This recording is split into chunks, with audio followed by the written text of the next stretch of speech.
Vancouver Island's only doctor treating children with cancer is going to retire. It happens in 6 weeks. After 35 years on the job and countless children and families helped, Frank Jagdis is hanging up his stethoscope at the end of March. And so far, no one has been hired to replace this highly respected pediatrician. The Vancouver Island Health Authority promises that it is working on a plan, but the parents of nearly 300 children are worried the health authority is dragging its heels and putting the young patients at risk. Mary Beth Burton reports. 6-year-old Jack Westhaver is a budding hockey star. He shoots and he scores, and you'd never guess he has cancer, acute lymphoblastic leukemia. Jack was diagnosed on March 5th of 2009. Jack's doctor in Victoria, Frank Jagdis, the only pediatrician on the island helping kids with cancer, retires on Jack's 7th birthday. That's March 31st. I think most of us in our community would be quite shocked to learn that there is no oncologist, which is a pediatric cancer doctor on Vancouver Island. Never has been, and still not till this day, no commitment from VIHA to have one in place.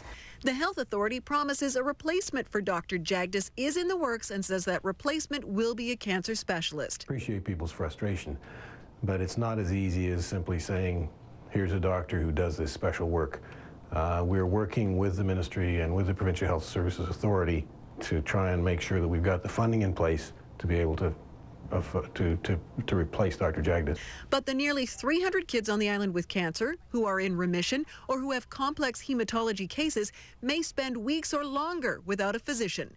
In the meantime, all cancer care would happen at BC Children's Hospital in Vancouver. That would mean flying to BC Children's, being away from home, staying in the hospital there, not being able to have your friends and family around. Roshana Hall's son ended chemotherapy 4 years ago at Victoria General. He still visits Dr. Jagdis 6 times a year for checkups. His mom says getting chemo at home made all the difference in Amory's recovery. Probably 80% of our treatments here in Victoria, which makes it somehow livable for these kids that are going through so much trauma already.